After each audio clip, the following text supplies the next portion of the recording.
ആ ക്ലീറ്റോ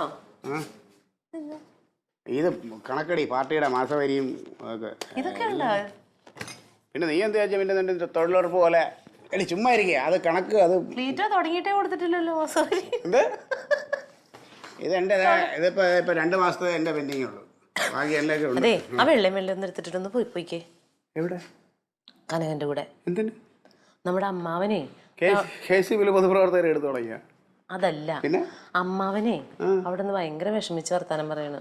ആരുമില്ല, ഞാൻ അറിയാലോ. അമ്മാവൻ പെണ്ണും പിടക്കോഴിയൊന്നും ഇല്ലാതിരിക്കും, പിന്നെ ആരും ഇല്ലാതാവൂലേ. അമ്മാവന്റെ ആ കൃഷി സ്ഥലത്തിൽ വെള്ളം കിട്ടണില്ല. അവിടുത്തെ അപ്പുറത്ത് പുതിയൊരാള് വന്നിട്ടുണ്ട്. മഴ നല്ലപോലെ പെയ്താലേ വെള്ളം കിട്ടും. അതല്ല, നിങ്ങൾ അങ്ങോട്ട് പറഞ്ഞ കേൾക്കാതെ പിന്നെ ഈ പറഞ്ഞു. നീ പറയണ അങ്ങോട്ട് ഇങ്ങോട്ട് ചുറ്റാതെ നേരെ കാര്യം പറ. എന്താണ് അമ്മാവൻ അവിടെ ചീരകൃഷി നടത്തിയിട്ടില്ലേ? ആ ചീരകൃഷിക്ക് വെള്ളം അപ്പുറത്തെ ആള് തുറന്നു വിടണില്ലാന്നോ വെള്ളം കൊടുക്കണില്ലാന്നോ ഇപ്പൊ 100 പോലെ വെള്ളം കിട്ടണുള്ളൂ എന്നൊക്കെ പറയണു. അപ്പൊ അത് അമ്മാവൻ അയാളായിട്ട് തല്ലി പിടിച്ചെന്ന് തോന്നണോ എന്ന് ചോദിക്കാൻ ചെല്ലാം. എന്തേ കനകം പോവാൻ പോകുന്നുണ്ട്. അവിടെ മഴ പെയ്യാനും വെള്ളം വരുത്താനും ഞാൻ ഋഷ്യശൃംഖലൊന്നും അല്ലല്ലോ. അയാളോട് പോയി സംസാരിക്കൊന്ന് ചെല്ലിട്ടോ പാവം. അല്ല ഇപ്പൊ അമ്മാവൻ ഈ വന്ന് വിഷയം ആരോടൊന്ന് പറഞ്ഞു? കനകനോട് പറഞ്ഞല്ലേ? എന്നാ പിന്നെ കനകൻ നേതാവ് അതങ്ങ് ശരിയാക്കി കൊടുക്കട്ടെ. എന്നോട് പറഞ്ഞില്ലല്ലോ.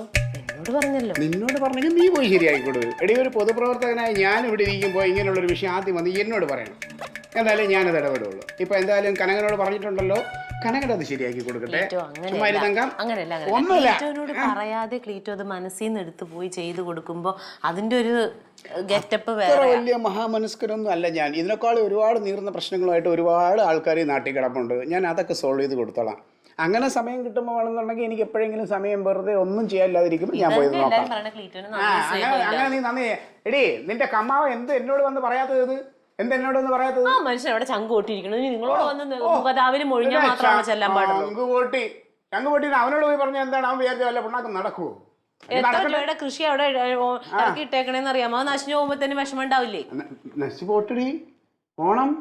അപ്പൊ ഞാൻ വിചാരിച്ച എന്തെങ്കിലും നടക്കുമെന്നുള്ള വിശ്വാസം ഉണ്ടെങ്കിൽ എന്നോട് ആദ്യം വന്ന് പറഞ്ഞേനെ. അങ്ങനത്തെ വിശ്വാസമൊന്നുമില്ല, ഇത് ഞാൻ പറഞ്ഞതാ. അയ്യോ അമ്മാവൻ അങ്ങനെ ഇല്ല. എന്നാ പിന്നെ വേണ്ട. എന്നാ പിന്നെ കാരണം ഒരു പ്രാവശ്യം പറഞ്ഞു. ഇപ്പൊ അമ്മാവനും മരുമോനും മരുമോളും ഒക്കെ കൂടെ പോയി അങ്ങ് നിങ്ങൾ ശരിയാക്കി സോൾവ് ചെയ്യും കേട്ടോ. തൽക്കാലം എന്നെ അതിന് കിട്ടൂല. ഞാനിതിൽ ഇടപെടേയില്ല. ഓ നിന്റെ ജോലി ഞാൻ കൂട്ടിക്കോളാം. എനിക്കിതൊക്കെ ഒരുപാട് ജോലി ഇതിനകത്ത് കിടപ്പുണ്ട്.